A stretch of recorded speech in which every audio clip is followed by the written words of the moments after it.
This reenactment deals with racism and stereotypes, which some people may find offensive. None of our group members condone any of the views described in the video. So if you don't like it, leave.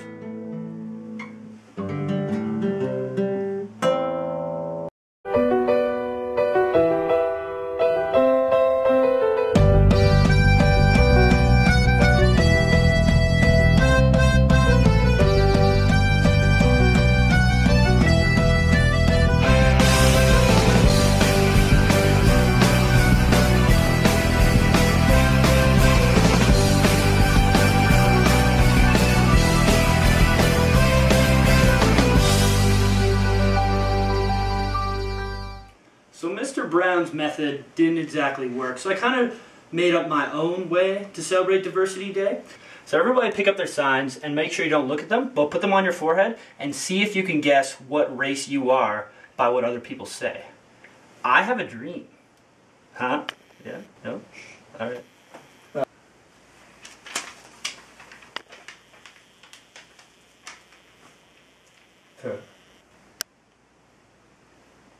Wow, Michael is such a terrible leader. He tries to be an employee-oriented leader, stressing the interpersonal relationships around the office. Although his intentions are true, he always ends up offending us all in some way, especially today with these sticky notes. And he also never listens to any of our opinions, and he thinks all his ideas are better than ours. And as you can see, they aren't.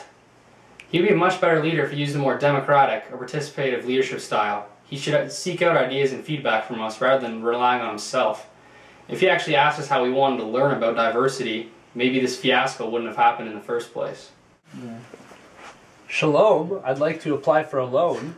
I like your culture's food. You like the food? Come on, stir the pot. Let's get messy in here. Due to a stereotype that I completely disagree with, people may say that you're a bad driver. Am I a woman? What is this thing anyway? I guess that makes sense.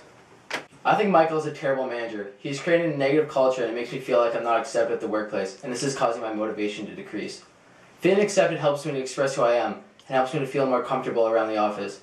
Believing in the culture of my organization helps me to feel more committed because I agree with the structure, strategy, and culture and have a higher self-efficacy.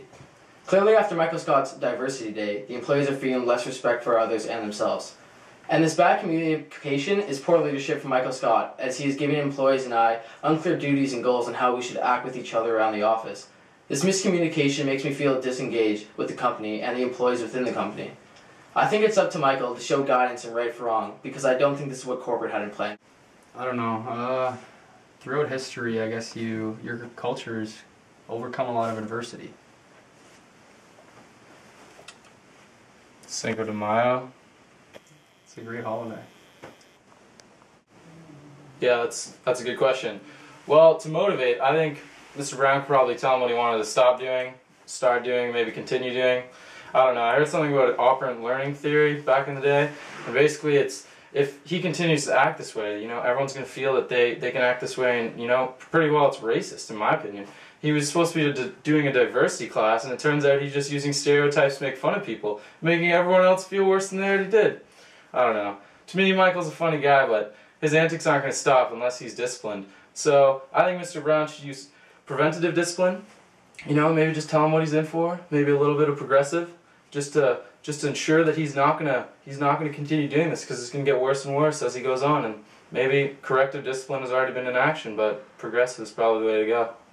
This whole exercise is pointless. You should all be working right now. I have a sale to close. I've got a lot of work to do. Alright guys, let's do Oscar. Let's do Oscar right here. Do you want to get go get some tacos? Spicy tacos? Taco Bell? I guess. I still think I'm a woman. Michael constantly abuses the fairness principles.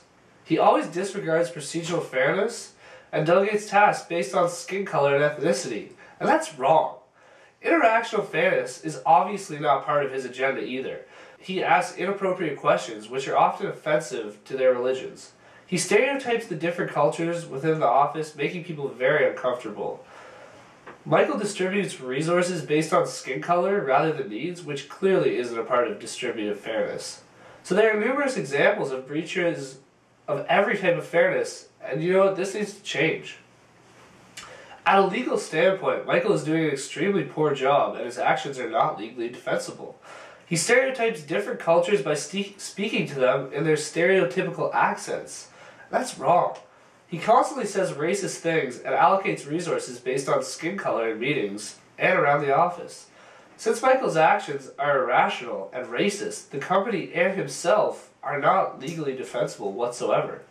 Not to mention, our morale as employees and as a team are in shambles. You incorporate chicken in a lot of your dishes. I heard all you eat is chicken. Screw Do this. you want to meet up on the courts for some b-ball? Jim. Michael! Alright guys, I'm going for lunch. I bet you stole that bike. Dwight, the game's over. False. Personally, I don't see the big deal. I'm funny. My jokes are good. I treat everybody here at Dunder Mifflin completely fairly. And corporate keeps telling me, like, due to individual differences, some of my jokes may be offensive. I'm hilarious. Okay? Everyone likes Chris Rock. Everybody knows that. Now, they keep telling me I have to practice emotional intelligence and be able to read the status of my employees. I'll tell you one thing. Martin Luther King did not need emotional intelligence, and neither did Daffy Duck.